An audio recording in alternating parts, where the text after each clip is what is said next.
انا لو عايزه اعالج مقاومه الانسولين دي بالاكل ومش معايا فلوس اروح لدكتور تغذيه يتابع معايا، هقول لكم النهارده المفروض نعمل ايه.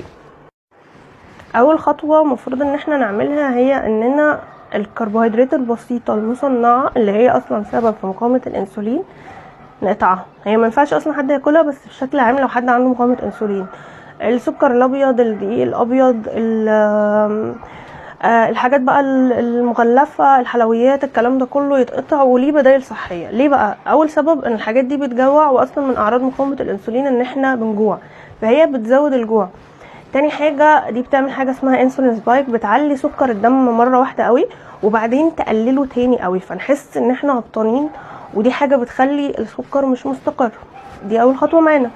تاني حاجه نقطع السناكس، يعني ليكن انا هاكل 3 مرات في اليوم، اظبط كده مواعيد اكلي، ليكن هاكل مثلا الساعه 10 الصبح، الساعه 2 الظهر، الساعه 6، وشكرا على كده. ما اقعدش بقى كل شويه في ايدي حاجه صغيره رايحه جايه بيها، لان احنا عايزين نخلي السكر يستقر، عايزين نخلي سكر الدم بتاعنا يبقى مستقر. فانا لما باكل حاجه كل شويه بعلي سكر الدم. في ناس كتير بتفضل لما بيبقى حد عنده مقاومه انسولين ان هي تمشيه كيتو دايت، بس انا بشوف ان الكيتو ده مشيه لحد مثلا عنده سكر نوع تاني وداخل لا قدر الله على انه يبقى سكر نوع اول وياخد انسولين. لكن شخص عادي انا بشوف ان لو كارب، او ان احنا ناكل يعني كربوهيدرات معقده ونزود كميه البروتين، دي بتكون حاجه كافيه جدا.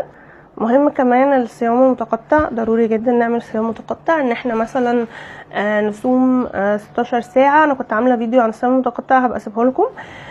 نصوم مثلا 16 ساعة، نبدأ ب 12 ساعة وبعدين نزود الوقت. كده انا اتكلمت بشكل عام قوي. نعمل ايه بقى كخطوات، كحاجات فعلية كده نطبقها؟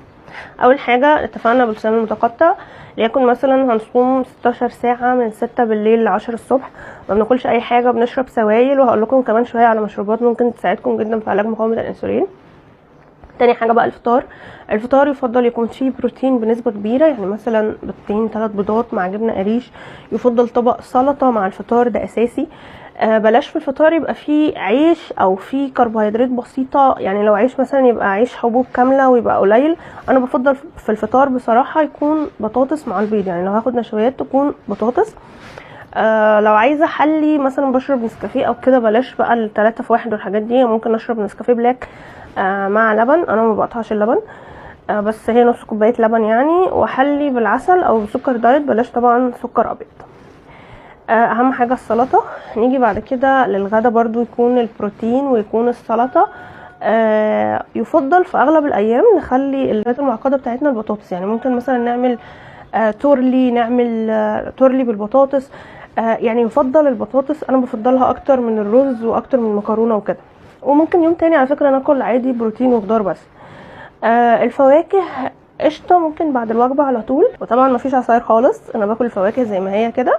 المشروبات بقى اللي ممكن نشربها وتساعد جدا في حل مشكله مقاومه الانسولين، انا في مشروب كده خطير بحبه. المشروب ده عباره عن ان احنا بنجيب نص معلقه كركم، نص معلقه جنزبيل، نص معلقه شمر، ونص معلقه ينسون، نص معلقه قرفه. نغلي ميه ونحطهم فيه، ولما يبرد نشربه. بجد لو استمريتوا عليه هتحسوا بفرق جدا، لان الحاجات كلها اصلا وبالذات القرفه بتظبط معدل السكر في الدم. مهم جدا برضو البنجر يكون في الدايت بتاعنا، لان ليه دور في تظبيط معدل سكر الدم. انا بفضل ان احنا نعمله سموزي ونشربه. من النصايح برضو الاساسيه ان احنا نلعب رياضه، وبالذات تمارين المقاومه 3 ل 5 مرات في الاسبوع، ننام بدري، نشرب ميه كتير.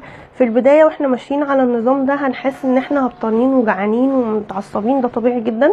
هيقعد معانا مثلا من 4 ايام ل 10 ايام، وبعدين هنلاقي الموضوع بقى طبيعي، بالعكس جسمنا ارتاح، وكمان هنبدا نحس تحسن على طول.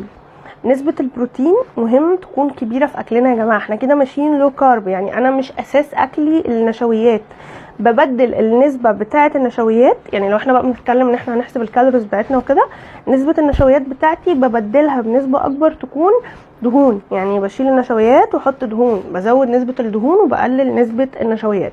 القسط الهندي انا كنت عاملة عنه حلقة عن فوائده، هيفيدكم جدا. القسط الهندي بقى مشكلته ان هو طعمه وحش قوي لو احنا شربناه، فممكن تجيبوه وتجيبوا عسل وتكوروه كده وتاخدوا كام واحده تبلعوهم على طول عشان ما تحسوش بطعمه في بقكم. بس فعلا من اكتر الحاجات اللي بتظبط مقاومه الانسولين. مقاومه الانسولين مش حاجه تساب يا جماعه، مقاومه الانسولين دي لازم ناخد معاها موقف. بالمناسبه من الاثار الجانبيه بتاعتها للبنات ان هي بتخلي شكل الجلد مش حلو، بتخلي شكل الجلد بهتان، بتزود الالتهابات، الاندر ارم والبكيني والرقبه بتبقى شكلها مش حلو. فمهم جدا نعالج مقاومه الانسولين ومن ناخرش في علاجها، ومن معالجتها بس احنا هنحس ان حياتنا كلها اتغيرت. لو في اي سؤال سيبولي في الكومنتات ودعولي عشان بمتحن. اشوفكم في فيديو جديد ان شاء الله. سلام عليكم.